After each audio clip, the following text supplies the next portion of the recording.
আল্লাহর সিফাত দুই প্রকার। Number 1 সিফাতে মুহকামাত, number 2 সিফাতে মুতাশাবিহাত। সিফাতে মুহকামাত আবার দুই প্রকার, সিফাতে ফি'লিয়া বা কর্মগত সিফাত, সিফাতে জাতিয়া বা সত্তাগত সিফাত। সিফাতে মুহকামাত সম্পর্কেও বিস্তারিত কথা আপনাদের সম্মুখে দলিল সহ তুলে ধরেছি। আজকের বিষয় হলো সিফাতে মুতাশাবিহাত, দ্বিতীয় ভাগ। আল্লাহর সিফাতের দুইটি ভাগ, প্রথম ভাগ হলো সিফাতে মুহকামাত, দ্বিতীয় ভাগ হলো সিফাতে মুতাশাবিহাত।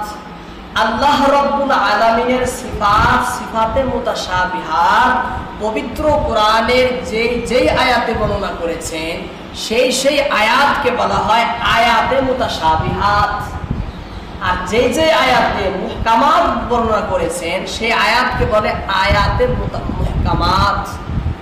এ সম্পর্কে আল্লাহ রাব্বুল আলামিন পবিত্র কোরআন সূরা আলে ইমরান আয়াত নম্বর 7 বলেন, হুয়াল্লাযী আনজালা আলাইকাল কিতাব, সেই সত্তা যিনি প্রিয় নবী মুহাম্মদুর রাসূলুল্লাহ সাল্লাল্লাহু আলাইহি ওয়াসাল্লামের প্রতি কিতাব নাজিল করেছেন। মিনহু আয়াতুম মুহকামাত, তার মধ্যে আছে মুহকামাত বা সুস্পষ্ট আয়াত সমূহ। ওয়া উম্মুহুন্না উম্মুল কিতাব, এগুলোই হলো পবিত্র কোরআনের মূল। ওয়া উখারু মুতাশাবিহাত, আর অন্যগুলো হলো মুতাশাবিহাত বা অস্পষ্ট আয়াত সমূহ।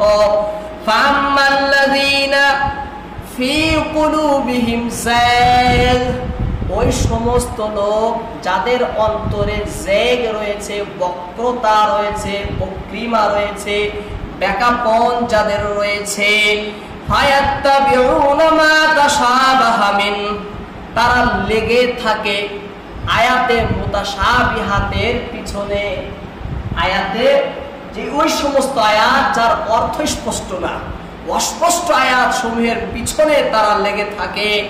ইবতিগা আল ফিতনাতি ওয়া ইবতিগা তাওয়িলিহি, তাদের লক্ষ্য ফিতনা বা গোলযোগ সৃষ্টি করা বিশ্ব জগতের মধ্যে এবং ভুল ব্যাখ্যার অনুসন্ধান করা।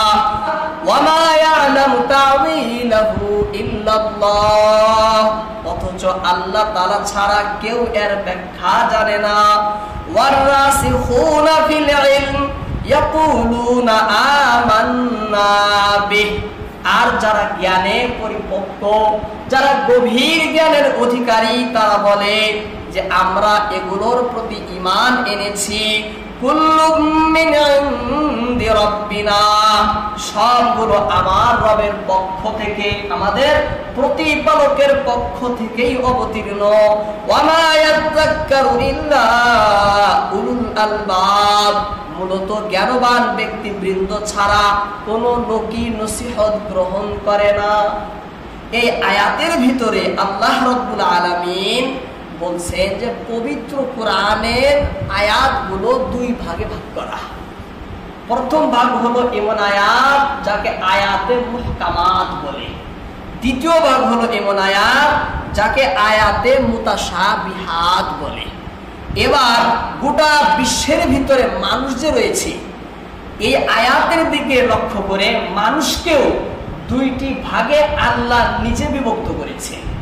আল্লাহ বলছেন যে জগতের ভিতরে কিছু লোক এমন রয়েছে, ফাআম্মাল্লাযীনা ফি কুলুবিহিম যাগ, যাদের অন্তরের ভিতরে বক্রতা, বক্রিমা, ব্যাকাপন আছে, টেরা যাদের অন্তর, যাদের অন্তরের ভিতরে যাদের টেরা, তারা কি করে? ফায়াত্তাবিউনা মা তাশাবাহা মিন, এই আয়াতে মুতাশাবিহাতের পিছনে একমাত্র এই লোকগুলো ছুটে। তাদের উদ্দেশ্য কি নেক? তাদের উদ্দেশ্য কি সৎ? আল্লাহ বলছেন না, ইবতিগা আল ফিতনা, জগতের ভিতরে ফিতনা করাই তাদের মূল উদ্দেশ্য। ফিতনা, ফাসাদ, কলহ, ঝগড়াঝাটি, গোলযোগ সৃষ্টি করাই হলো তাদের আসল লক্ষ্য। ওয়াবতিগা তাওয়িলি, আর তারা এই কোরআনের এই আয়াতের ভুল ব্যাখ্যা তারা অনুসন্ধান করে। মূল উদ্দেশ্য তাদের এই আয়াতের সৎ ব্যাখ্যা তালাশ করা না, ভুল ব্যাখ্যা তালাশ করা। ওয়ামা ইয়ালামু তাওয়িলাহু ইল্লাল্লাহ, অথচ এই আয়াতের ব্যাখ্যা অর্থ একমাত্র আল্লাহ ছাড়া কেউ জানে না। আল্লাহ নিজে বলতেছেন ওয়ামা ইয়ালামু, কেউ জানে না, তাওয়িলাহু, এই আয়াতের ব্যাখ্যা, ইল্লাল্লাহ, জানে শুধুমাত্র আল্লাহ। আল্লাহ ছাড়া কেউ জানে না, সেই সমস্ত আয়াতের পিছনে তারা ছুটে। আর ওয়ারাসিখুনা ফিল ইলম, ইলমে যারা রাসিক, পরিপক্ক, পুক্তা, যারা ইলম, গভীর জ্ঞানের যারা অধিকারী, তারা কি বলে? ইয়াকুলুন, তারা বলে আমান্না বিহি, আমরা এই আয়াতের উপরে বিশ্বাস আনছি, ঈমান আনছি, বাস এতটুকুই। কুল্লুম মিন ইনদি রাব্বিনা, এই আয়াতগুলো আল্লাহর কালাম, আল্লাহর পক্ষ থেকে এসেছে, প্রিয় নবী মুহাম্মদ রাসূলুল্লাহ সাল্লাল্লাহু আলাইহি ওয়াসাল্লামের প্রতি নাজিল করেছে, এতটুকুই বলে, আর তারা কিছু বলে না। কিন্তু এক দল রয়েছে যাদের অন্তরে বেকা রয়েছে। আমি বলছি না, আল্লাহ নিজে বলছেন, হ্যাঁ, ফি কুলুবিহিম যায়গ, যায়গ বলা হয় বেকাপন, বক্রতা, টেরা, আমরা বলি না ঘাড় টেরা। আল্লাহ বলছেন এখানে যাদের অন্তরের ভিতরে টেরামি আছে, বক্রতা, বক্রিমা যাদের অন্তরে আছে, তারা কি করে? তারা এই মুতাশাবি আয়াতের ব্যাখ্যা, বিশ্লেষণ, অর্থ, মর্ম তার তালাশ করতে যায় এবং তারা তার পিছনে সবসময় লেগে থাকে। আর এর উদ্দেশ্য জগতের ভিতরে মুসলমানের অন্তরে সংশয় দ্বারা সন্দেহ সৃষ্টি করা, যাতে মুসলমান এর উপরে পড়ে তাদের ঈমান, ইসলাম, আখিরাত এবং দুনিয়ার সমস্ত কিছু বরবাদ করে দেয়। হ্যাঁ, জগতের ভিতরে ফিতনা, ফাসাদ সৃষ্টি করাই তাদের উদ্দেশ্য। এ কথা আল্লাহ তাআলা নিজে বলছেন, আমি বলছি না। সেই জন্য এই ধরনের লোকের থেকে দূরে থাকা দরকার, নিজের ঈমান, আমল বেঁচে রাখা দরকার। জগতের ভিতরেও অনেক লোক আছে এমন যারা সেই পবিত্র কোরআনের আয়াতের মুতাশাবিহাতের পিছনে ছুটে, সেই সমস্ত আয়াতের অর্থ করতে যায়, মর্ম ব্যাখ্যা তারা পেশ করে। তাদের থেকে বাঁচা প্রত্যেক মুসলমানের কর্তব্য, প্রত্যেক মুসলমানের কর্তব্য। এখানে আল্লাহ তাআলা দ্বিতীয় যে ভাগ করলেন, মুসলমানের কয়টা ভাগ করছেন? সারা পৃথিবীর মানুষের দুইটা ভাগ করছেন। প্রথম হইল যারা আয়াতে মুহকামাতের মধ্যে কোনো বেজালি নেই, সেখানে সবাই মানে স্পষ্ট যে আয়াতের অর্থ, ব্যর্থহীন যে আয়াতের অর্থ, প্রকাশ্য যে আয়াতের অর্থ, সেখানে ভেজাল থাকার কোনো কথাই না। যে আয়াত মুতাশাবিহাত, অর্থাৎ এমন আয়াত যার অর্থ স্পষ্ট না, সেই আয়াতের অর্থ একমাত্র আল্লাহ জানেন, আল্লাহ ছাড়া কেউ জানে না।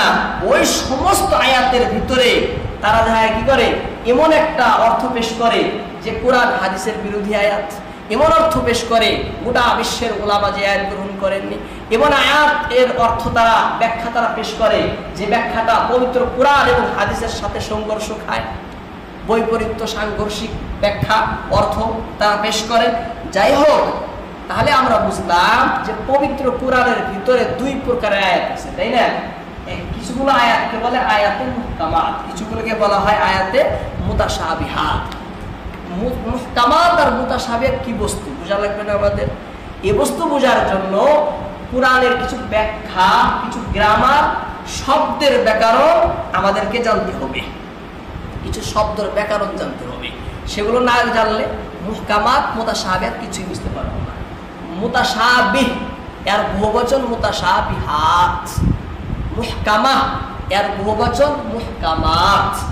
দেখুন, পবিত্র কোরআনের শব্দ যে আছে, একে বলে পবিত্র কোরআন এবং হাদিস, একে বলে নুসুস বলে আরবিতে, আলফাজুন নুসুস, অর্থাৎ কোরআন ও হাদিসের শব্দমালা।